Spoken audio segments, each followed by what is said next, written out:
Welcome to our Tuesday bi-weekly update webinar.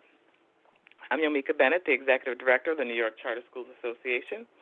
I'm joined by Anna Hall, CEO, Northeast Charter Schools Network, David Frank, Executive Director of the Charter Schools Office at NYSID, Susie Corrello, Executive Director of the SUNY Charter Schools Institute, and Erin Cochran, Managing Director of Policy and Operations at New York City DOE, and Corey Callahan, General Counsel and Vice President of Legal Policy at New York City Charter School Center. As you may have seen, the applications for federal funding are live in the SED Business Portal. The applications are due by June 15th. Note that federal ARP funds also require assurances to be filed by the 24th. We're dropping the memo with the instructions for that in the chat. In addition, schools need to create a plan for how the funds will be used and post it on their website by July 1st, including information about how they solicited and received input from their schools to create the plans. SED will not be collecting or reviewing the plans. Remind your board members to join us tomorrow for a webinar discussing what they need to know and consider related to these federal funds. You can share the link that we're dropping in the chat, which includes the Zoom information to participate.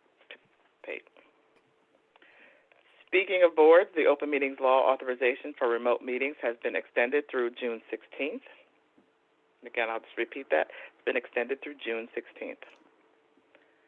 There's some additional information also on our website about the PEBT cards. I know it's been an issue for several schools who have been eagerly awaiting updates. The New York State Office of Temporary Disability and Assistance advises the distribution of the cards should start at the end of this month, so at the end of May. I will stress should, because last month the posted start date was the end of April. We will keep you posted, of course. But we are dropping a memo in the chat that lets you know that there's one important, that lets you know what needs to happen, and there's one important update in that memo, or note, I should say, and that is to make sure student contact information is accurate in Level 1 as soon as possible, and meal eligibility for new students in Level 2 is updated via SIRS. Thank you to the schools and other supporters who attended our statewide education equity tour stops in Buffalo and Rochester over this weekend. We received positive feedback and increased interest in ensuring all students have access to high-quality education. You can find videos and photos of the events so far on our social media platforms and on the website.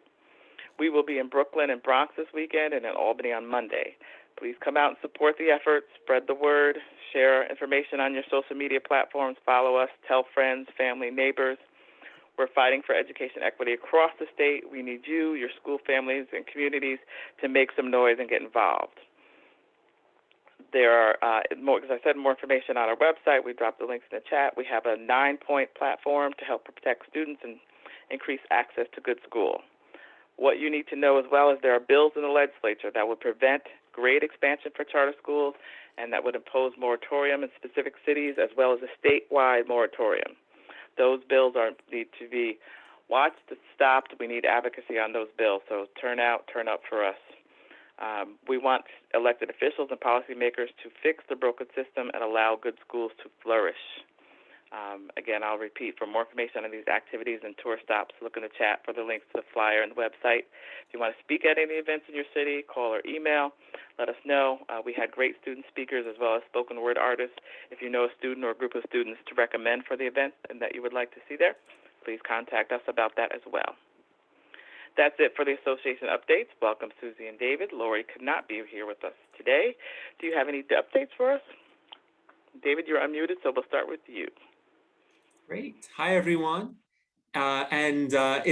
It's lovely weather out and spring, so I decided to dress down a little today.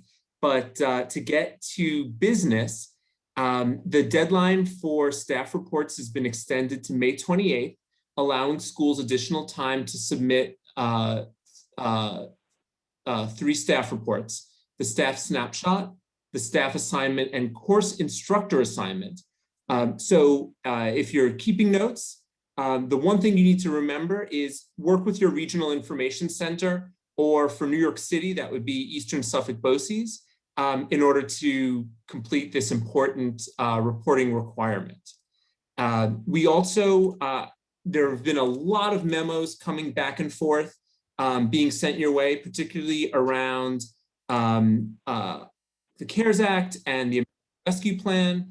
And so the sort of one-stop shop for all of the memos that we put out as an office can be found on our website, right there in the chat. Actually, right there in the chat.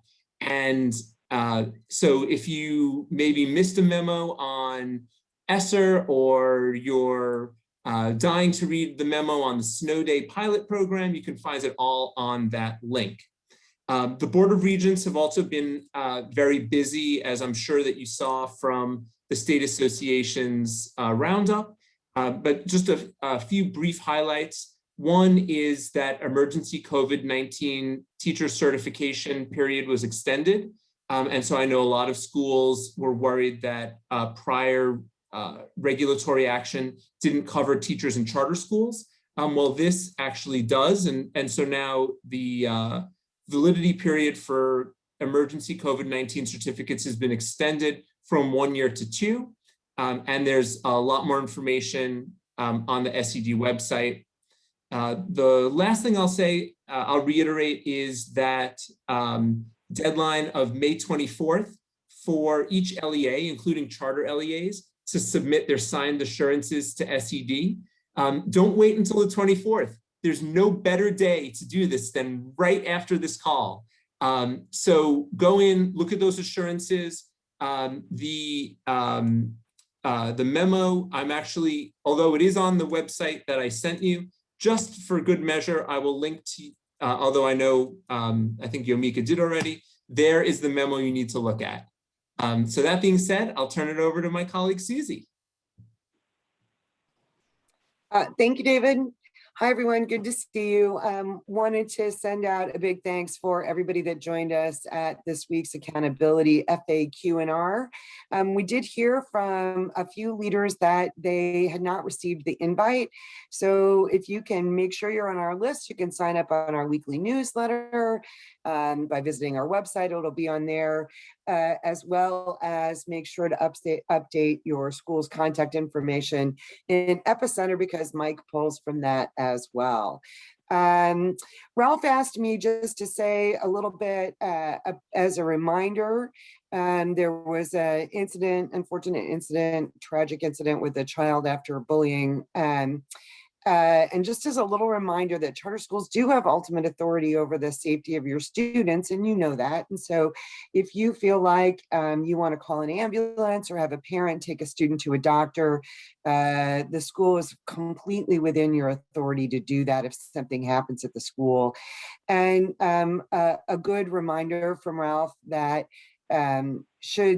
schools should make sure that parents, especially where English is not their first language, have an opportunity to make sure there's a translator there if they're communicating with a school nurse or something when an incident happens at school. And everyone is welcome to reach out to Ralph or Carrie on my team, and they can talk you through all of that. Quickly on finance, just a reminder, Q3 financial and enrollment reporting was due yesterday. Not everybody is submitted, so please get that into Epicenter. And the team is doing facility documentation tasks through Epicenter now. They're due June 1st. Schools with no changes, you still need to submit a certificate of liability insurance. And new school sites, and these are sites, not just new schools, but new school sites require various documents that you might know, C of Os, facility agreements, and there's facilities guidance on our website. But again, if it's confusing or you just missed talking to us, reach out to anybody and we'll be happy to help you. That's all I've got. Okay, great, thank you. We do have a couple of questions I received in advance. I'm going to start with the first one and see if folks have an answer for us or point us in the right direction. The first one is about a school wants to know if any teacher, I'm going to stress that, who is certified can teach in any position. So the question is, the school needs special education teachers and wants to know if they can have a teacher who is certified but does not have a separate certification or specialty to teach for special education. Can that teacher teach special education classes?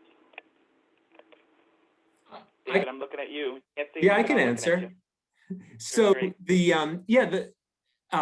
one, I'm not a lawyer, but the certification flexibilities and exemptions that pertain to charter schools as set forth in the law make no differentiation between special education teachers, English language learner teachers, any math teachers. So certainly a charter school can use their certification exemption, whether it's those 5 STEM teachers, 5 teachers, or 5 or 30% of their teachers, whichever is less, to be uncertified, as long as they meet the certification exemption criteria, can certainly be special educators. However, and as well as the certified by definition teachers, which means if a teacher is certified in one area, in a charter school only, they're allowed to teach in another content area and be considered certified. That would, to our knowledge, apply to special ed teachers teaching special education students. A few things to pay attention to, though, is one, do you have the right person in the right seat on your proverbial bus, making sure that that teacher has the skills necessary to support the unique needs of students with disabilities. 2, what type of oversight is your school providing to ensure that the teacher, although they're not certified in special education, have knowledge of the IEP, have knowledge of special education regulations and requirements, and also can support students with disabilities in a variety of milieus. I think the third thing is you need to make sure that you're looking at what the IEP mandates. In most cases, IEPs are agnostic, but I have seen on some IEPs that it specifically says a teacher certified in. In that case, you do have to follow what the IEP says, in our opinion. But in most cases, I would say in 98% of the cases, certainly you do have those flexibilities. Great, thank you. The next question is about IDEA funding. So do you have, the question is whether we have any information on whether IDEA funding will be increased. Apparently there was some indication that it might, and they're checking to see if anyone has any inside scoop on that. I do not, so I'm going to share that with the authorizers. Okay, we'll keep looking. Thank you very much. That's it for the questions received in advance, and I'm going to turn it over to you for the Q&A. Yeah, there are a couple of questions that have been in the Q&A that have gotten typed answers, so folks can feel free to review those. I think, David, at the risk of asking you to repeat something that you entered in the Q&A, I do think it's helpful. Can you just speak a little bit to what the assurances are that are due on May 24th for the ESSER funds? What do people need to have done in advance in order to complete them? Yeah, so you can go in following the instructions in the memo, see what the assurances are. You don't need to have a plan for completing those assurances. You don't need to have a plan to on how you're spending the money in order to complete the assurances. The assurances are asking you to assure that you will follow those CARES Act do's and don'ts, the requirements of the CARES Act itself.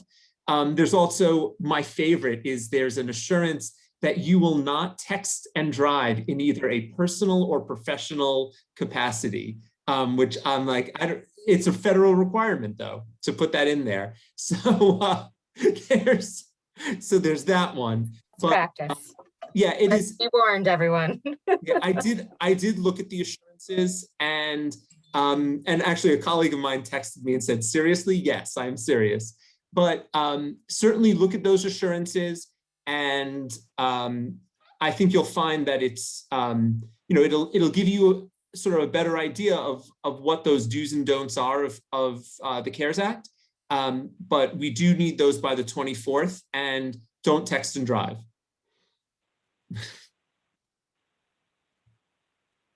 Terrific. I think the next question that I'm seeing is New York City specific, so I'll hand it over to Corey and Aaron, and maybe it was already even answered, but regardless, hand it over to Corey and Aaron. Sure. Thanks. Good afternoon, everyone. Yeah, Aaron has been answering a couple questions, so we'll bring those back up just to make sure that folks hear. thanks for joining us again. We have another DOE DOH call this Friday, which I will pop in the chat if you haven't already registered and see it. And Erin, I will turn it over for you. If you want to start, I don't know if you want to start by just answering some of the questions, or it'll be part of your announcements, because I know this is some of the stuff you were going to talk about. Sure. So how about I just start with the announcements? So let's see. On Friday, in the addendum, we shared out the updated DOH guidance, allowing in certain contexts charter schools and non-public schools to implement 3 feet of social guidance. So just making sure folks saw that. And additionally, we sent the summer memo with important information, including important next steps related to requesting Metro cards for summer school and getting all set up in ATS for your own summer programming. And some of those dates are as soon as June 3rd. So please be sure to check that out. And we will, of course, be sending it out again today with a couple of updates. So watching that. If we have not yet heard from you and you are planning to offer summer programming, time is very much of the essence. So please get us your information as soon as possible. And similar, you can expect to hear from me this week if you have not yet completed our fall survey. That survey is incredibly important so that we can confirm that we have all of the services that you want to support your students coming back for the fall in place. And we know many of you are starting prior to the DOE calendar this year, so even more this year is incredibly important that we get that information as soon as possible. So those are our key updates. In terms of the questions, we have a question in the Q&A about whether nurses will be provided at the same rate next year. So that policy is still very much in development, but we will share as soon as possible. And similar, a question about whether Eastern Suffolk BOCES will continue to be used for attendance reporting next year, or if schools will have the option of using ATS again. So Eastern Suffolk BOCES is always an option for reporting attendance. That is always a pathway for that reporting. And we will confirm once any updated guidance for attendance reporting comes out from the state, whether ATS becomes an option again. And then one quick additional update related to reporting, and I know we touched on it at the top of the call, but related to the PEBT cards, always a reminder to please keep your family contact information and addresses updated in ATS. That will be the source for where any new cards are sent.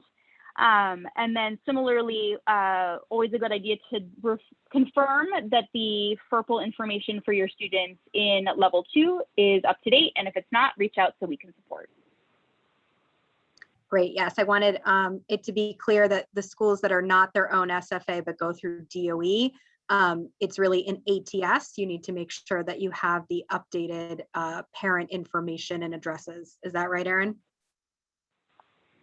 Correct. Everyone, regardless of who provides your meals, needs to have updated parent information and addresses in ATS, because the ATS data will be what we send up for actually physically mailing cards or allowing families to call in for support with the cards.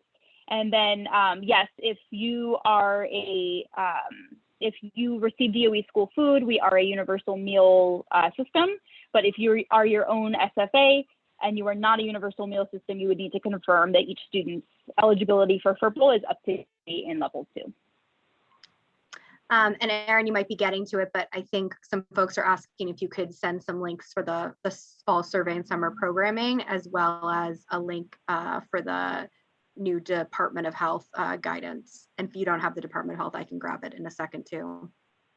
Sure. So all of that is coming out in the C Weekly today. So if you don't get the C Weekly, definitely let us know. And then the last question is, someone has been carefully counting the days in New York City DOE. I'm not going to give it to Erin because it is not her job to make the NYC DOE calendar. But there is a series of regulations guiding how you do days. And so schools can have up to 4 days of professional development. So that might be why you see less than 180. But regardless, I don't know if either the authorizers want to, weigh in, or David, you want to speak about the session time. I think at this point, we're still operating under the same regulations of the 980 hours. But yes, there is some flexibility that even that 180. I didn't catch that last part, that very last part, Corey. There's no. So their schools are, someone is asking, the DOE doesn't have 180 days. How is that possible? But it could be because there can be up to the 4 professional development. And I was saying, I don't know if you have any intel from the state of any updates to what already is the regular course of how many hours of instruction that, you know, schools are required to provide. Well, what I would say is the DOE is an independent LEA, just like your charter schools are. And I haven't gotten one question from New York City charter schools about the school calendar for Loon Lake Unified School District yet, up in the Adirondacks, which is also another LEA. But we have 180 days. Right.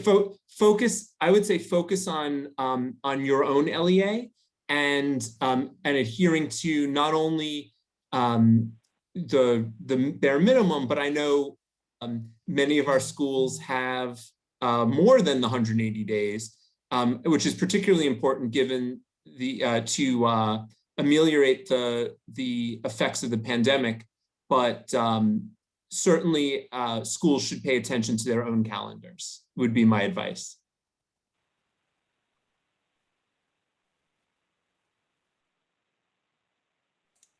Silence.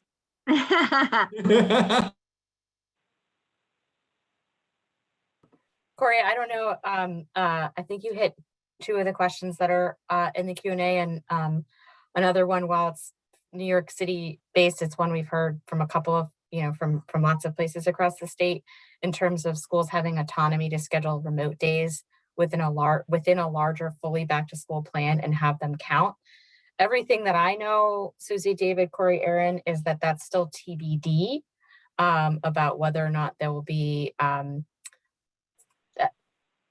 how much flexibility on a scale of none to a lot there will be next year in the context of virtual instruction.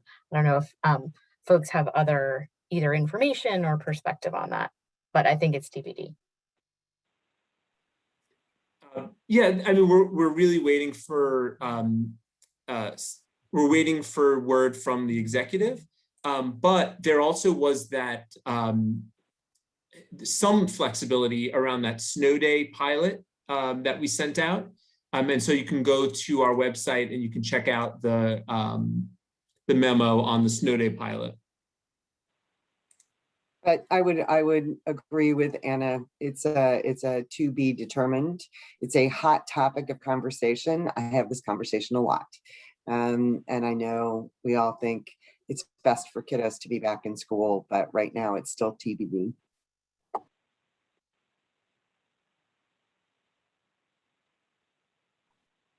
So I don't see anything else. I'll turn it back over to you, Yumika, if you want to close out. Oh, sorry, Corey, can I just do one quick reminder? Apology. Sure. Hi, everyone, long time. I am back. Just a quick reminder that we have the Related Services Fair tomorrow from 12 to 3. I'm going to put the link in the chat just in case you haven't signed up yet. And Aaron said this already, but I just want to reiterate. So if you have a summer school program and you want MetroCards for your students, it is super critical that you enroll your students in ATS in the summer screen, which is SSPR, by June 4th. If you want MetroCards on time. So that's the last one, Corey. Thank you. Great. Thanks, Anjali.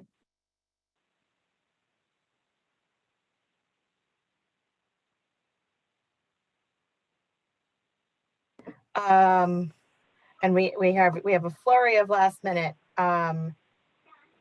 questions. So Shanae is asking, any idea on if when guidance will be released on whether remote students who are no longer residents of New York will be allowed to remain enrolled and be billed in New York charters? I'm just going to take a stab at that and say, if you know of a student who is no longer a resident of New York with no intent to return in the near term, you should stop billing for them.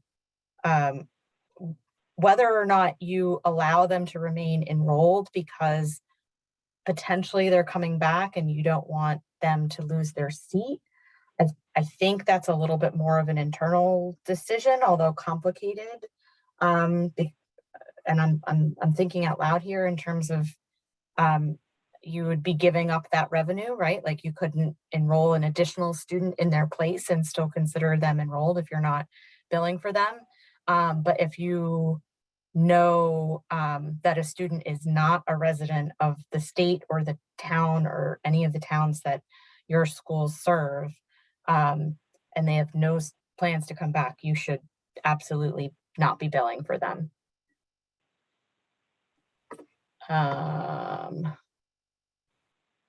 Andrea has a question. If there's an upcoming webinar about ARP and ESSER do's and don'ts, there's a webinar tomorrow that is for boards.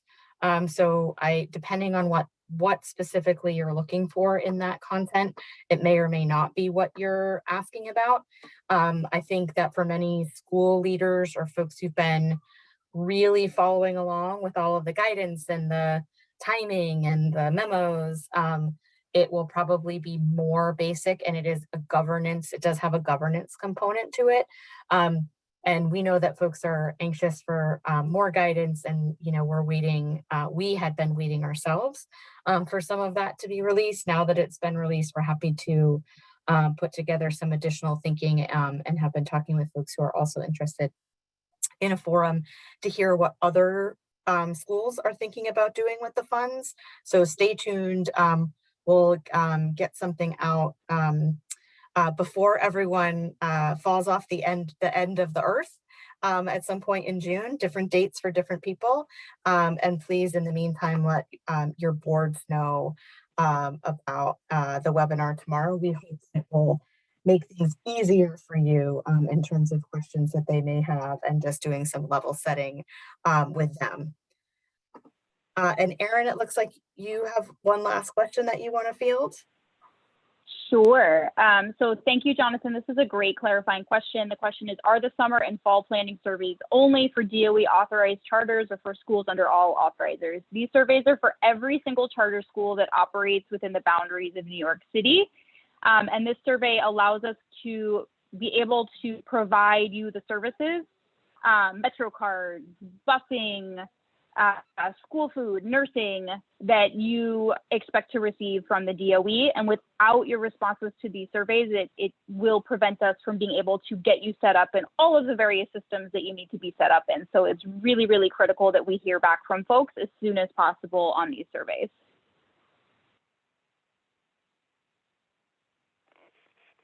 Okay, I think that's it. That's all the questions that are in the Q&A. We have everyone answered. Before we wrap up, I'm just going to get a thumbs up from everyone on the screen. We're good. We're going to wrap up. See you next time. All right. See you next time, folks. Bye, everyone.